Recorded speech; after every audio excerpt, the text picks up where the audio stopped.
Début 2019, le changement climatique a entraîné la première faillite d'un acteur majeur dans le secteur de l'énergie, celle de la société américaine Pacific Gas Electric.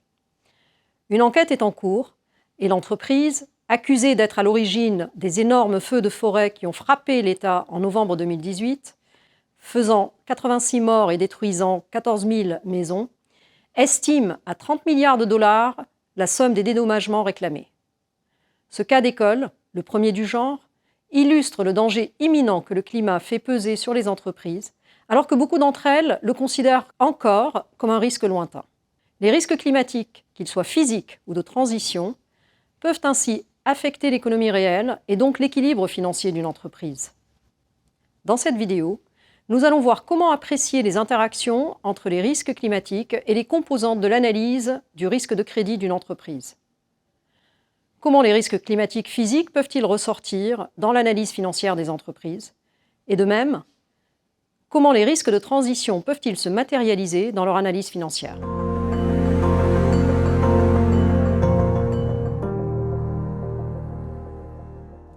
Commençons tout d'abord par rappeler quelques fondamentaux de l'analyse d'une entreprise. Cette analyse permet d'évaluer sa solidité financière et consiste 1. À analyser sa rentabilité afin d'identifier les principaux leviers de la création de valeur et les principaux coûts associés au processus productif. 2. À bien identifier les différents acteurs de la chaîne de valeur, fournisseurs, clients, et le positionnement de l'entreprise par rapport aux parties prenantes. 3. À analyser le tableau des flux financiers afin de disposer d'une vision de la constitution de son niveau de trésorerie et de la manière dont elle est générée. Et enfin, 4. À analyser la capacité de l'entreprise à investir et à rembourser ses engagements financiers.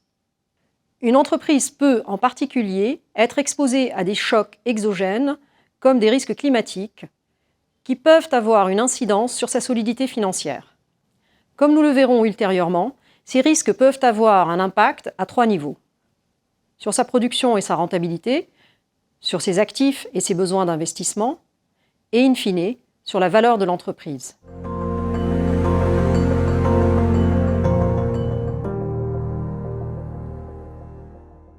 Les risques physiques sont des événements climatiques extrêmes, canicules, cyclones, tempêtes, ou des conséquences plus graduelles du changement climatique. Modification du régime de précipitation, augmentation progressive des températures, montée du niveau de la mer. Ils peuvent venir impacter le fonctionnement d'une entreprise à plusieurs niveaux. Commençons d'abord par nous intéresser à la production. On peut se poser les questions suivantes. Le processus de production de l'entreprise est-il susceptible d'être soumis à un risque physique? Quels sont les actifs clés de l'entreprise qui peuvent être impactés?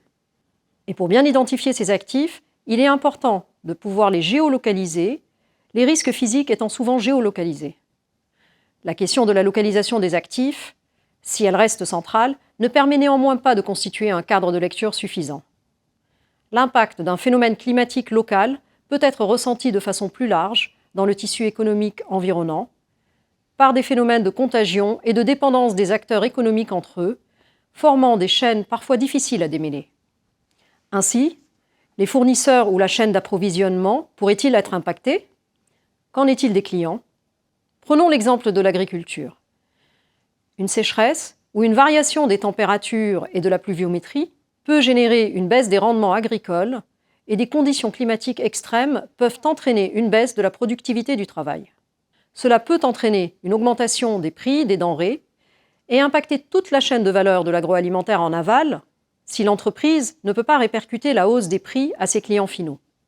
Autre exemple, dans le secteur de l'hydroélectricité, le régime hydrométrique, déterminé en partie par les précipitations, a un impact sur la capacité d'une centrale à produire de l'électricité en quantité suffisante, entraînant une baisse des revenus pour la société. Une forte variabilité des précipitations peut également entraîner, plus généralement, la nécessité de gérer le stockage des eaux pour mieux lisser la production d'électricité et éviter des inondations du barrage, ou encore pour permettre la récupération des eaux pour l'agriculture en période de sécheresse. À présent, intéressons-nous à la capacité à générer des cash flows. À ce niveau, les impacts sont de plusieurs natures. On identifie notamment une baisse de production qui entraîne une baisse de cash flow d'exploitation de l'entreprise, Le risque peut aussi être importé à travers les chaînes de contagion fournisseurs-clients, impactant négativement le besoin en fonds de roulement des entreprises. Les fournisseurs qui ont perdu confiance suite à la matérialisation d'un risque exigent d'être payés plus rapidement, ou les clients affectés par un aléa physique sont incapables de rembourser leurs créances ou de payer pour un service déjà fourni. L'impact peut également se traduire par une variation des prix des actifs que l'entreprise détient. Des dommages causés par les risques climatiques physiques aux infrastructures d'une entreprise, installations électriques, équipements, bâtiments, routes, peuvent générer des besoins d'investissement supplémentaires, une dépréciation de la valeur des actifs, une interruption de la production. Ces risques se matérialisent par une dégradation de la capacité de l'entreprise à générer des cash flows et rembourser sa dette, une dégradation de sa note de crédit et une hausse de ses coûts de financement, voire une crise de liquidité.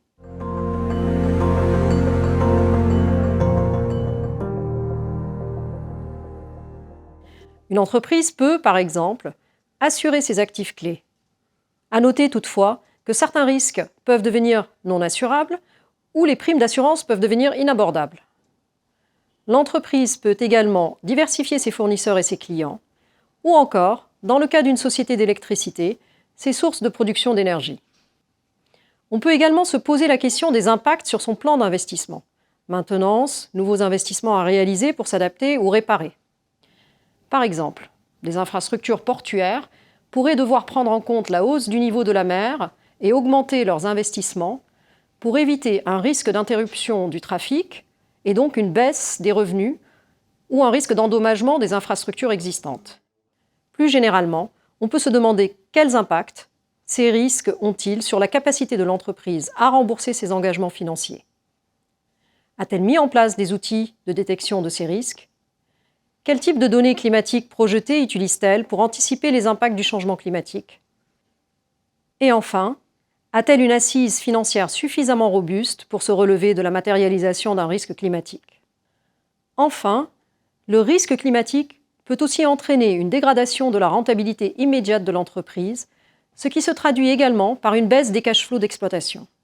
Dans le cas de l'énergie hydroélectrique, par exemple, en cas de sécheresse prolongée, l'énergie produite diminue ou devient plus rare, ou plus coûteuse si l'opérateur peut mobiliser des sources d'énergie alternatives.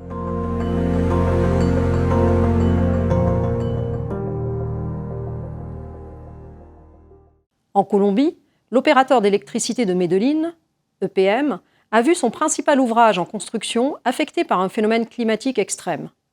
Le barrage d'Ituango a subi des pluies diluviennes au printemps 2018 qui ont entraîné des glissements de terrain.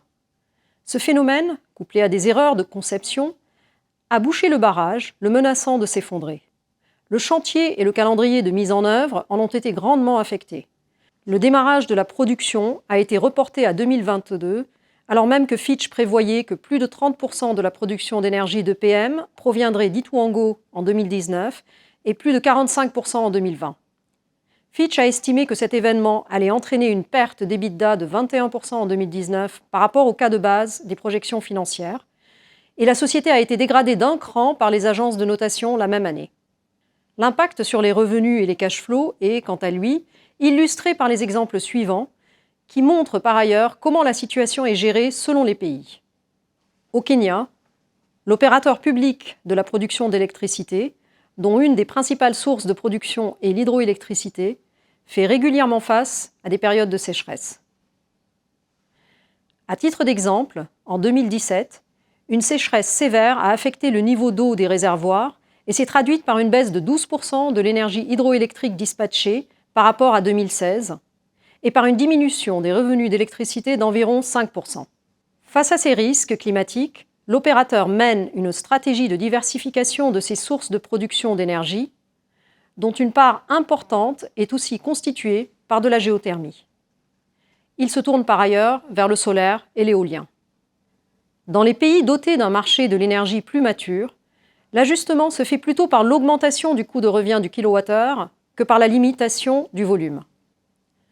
En Colombie, pays où l'hydroélectrique représente 70% du mix énergétique du pays, le risque climatique se traduit par des périodes de sécheresse potentiellement plus longues ou plus fréquentes. récurrence accrue du phénomène El Niño. En 2015, suite à un épisode de forte sécheresse, le principal opérateur d'électricité, voyant le niveau de ses barrages baisser, a dû acheter l'énergie produite par des centrales thermiques sur le marché spot à des tarifs très élevés afin d'honorer les contrats de vente à long terme qu'il avait conclus. Sa marge d'EBITDA est descendue à 30% en 2015-2016 contre 50% habituellement. En Namibie, l'opérateur voit lui aussi son coût de revient augmenter drastiquement lorsque le niveau d'eau de son unique barrage est insuffisant, car il doit alors se tourner vers des importations sur le marché spot. Face à ces risques, les opérateurs peuvent se doter d'outils d'anticipation et prise de décision. Images satellitaires, instruments de mesure sur barrage, anticipation météo et modélisation énergétique. Le niveau de sophistication et de maturité de l'entreprise dans ce domaine est crucial, mais ne suffit pas toujours. Aussi, pour limiter l'impact de la hausse du prix de l'énergie, il existe divers mécanismes.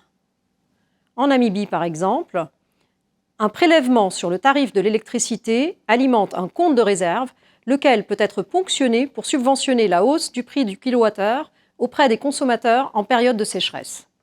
Les risques de transition peuvent être de plusieurs natures. Ils peuvent être induits par des politiques, comme l'introduction d'une taxe carbone ou l'augmentation de son prix, l'arrêt des subventions à des produits émissifs, le renforcement des normes et réglementations. Ils peuvent aussi être induits par des innovations technologiques qui peuvent venir modifier la position de l'entreprise sur son marché ou par la modification des comportements des consommateurs qui, suite à une prise de conscience écologique, peuvent préférer certains produits à d'autres.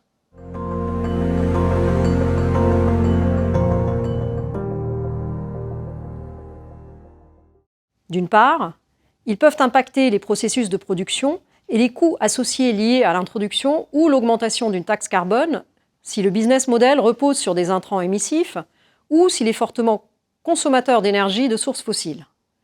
Cet impact sera plus ou moins ressenti en fonction de la capacité de l'entreprise à répercuter cette augmentation des coûts à ses clients finaux. De même, on pourrait citer l'impact sur les prix des produits fortement émissifs qui pourraient baisser, voire chuter, en cas de changement de préférence des consommateurs en faveur des options moins émissives. Face à ces risques, on peut se poser les questions suivantes. Les actifs clés de l'entreprise sont-ils susceptibles d'être échoués, perte de valeur ? On peut penser notamment au cas des réserves de pétrole connues, déjà valorisées dans les bilans des grandes multinationales pétrolières, qui ne peuvent être exploitées dans un scénario de neutralité carbone à horizon 2050. L'entreprise a-t-elle mis en place des plans de remédiation ou de contournement pour continuer son processus de production sans cet actif présumé échoué ? Ces risques peuvent aussi impacter le plan d'investissement de l'entreprise. Pour atténuer son exposition à des risques de transition, l'entreprise peut anticiper et s'adapter en se désengageant graduellement de ses activités émissives, les remplaçant par des activités moins émissives. L'entreprise peut-elle investir dans des technologies alternatives de production ? A-t-elle la santé ou la flexibilité financière pour pouvoir anticiper ces changements ? In fine, ces risques de transition auront un impact sur la valeur de l'entreprise. Si elle dispose d'actifs susceptibles d'être échoués en cas de transition, la perception des investisseurs et des prêteurs pourra s'en trouver affectée et rendre plus difficile l'accès aux marchés financiers pour pouvoir financer de nouveaux investissements. Il est donc de l'intérêt de l'entreprise d'anticiper ces transitions. Le cas de l'Afrique du Sud est intéressant à cet égard. De nombreux pans de son économie sont fortement carbonés, notamment les chemins de fer, les centrales électriques ou les ports construits autour d'industries reposant sur l'exploitation de combustibles fossiles. L'AFD a financé une étude du think tank Climate Policy Initiative en partenariat avec la Banque mondiale pour comprendre les impacts d'une transition bas carbone sur l'économie sud-africaine et notamment sur ses entreprises. La dépendance de l'Afrique du Sud au charbon en tant que source de revenus d'exportation, combustible pour la production d'électricité nationale et source d'emplois clés dans certaines provinces, constitue un risque de transition important. Ce risque concerne d'autres secteurs, comme le transport. Transnet subventionne son activité de transport de passagers grâce à son activité de transport de charbon. On peut comprendre aisément les risques d'une sortie du charbon. Baisse de la valeur des actifs et des revenus, hausse du chômage. Toutefois, une transition bas carbone peut également présenter des opportunités sous forme de nouveaux marchés. Énergie renouvelable, technologie de stockage, minerais de la transition, hydrogène vert, e-mobilité. De même, l'exposition de l'Afrique du Sud à la sidérurgie constitue un autre risque de transition important, le pays étant un des grands producteurs de minerais de fer.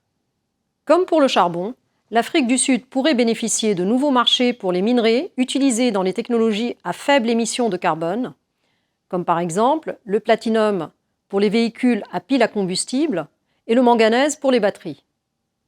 Ainsi, cette étude montre que s'il est nécessaire d'anticiper les impacts des risques de transition sur les entreprises au sein d'un pays, il est tout aussi important de focaliser l'analyse sur les opportunités et les nouveaux marchés que cette transition peut créer. En conclusion, les risques climatiques physiques et de transition peuvent générer des pertes financières substantielles pour les entreprises qui y sont exposées ou une dépréciation de la valeur de leurs actifs. Ces pertes financières peuvent à leur tour se matérialiser par une dégradation de la note de crédit, entraînant une hausse des coûts de financement, voire une crise de liquidité pour l'entreprise. Il est donc essentiel que les entreprises et les investisseurs prennent en compte ces risques qui deviennent de plus en plus fondamentaux dans de nombreux secteurs touchés par le changement climatique. L'exercice est néanmoins très difficile, car les risques climatiques sont par nature incertains, corrélés, parfois indirects, et sur un horizon de temps souvent incompatible avec le raisonnement court-termiste des agents économiques. Par ailleurs, bien que le changement climatique et la transition bas carbone présentent des risques importants, ils créent également des opportunités importantes pour les entreprises. Développer une meilleure compréhension des implications de ces risques sur leur modèle économique leur permet non seulement de s'adapter pour faire face à ces risques, mais également de se positionner pour accéder au marché de demain. En fin de compte, l'analyse et la publication des impacts des risques climatiques sur les entreprises amélioreront la transparence en matière de valorisation des risques et favoriseront une allocation du capital plus optimale en faveur d'une économie plus durable.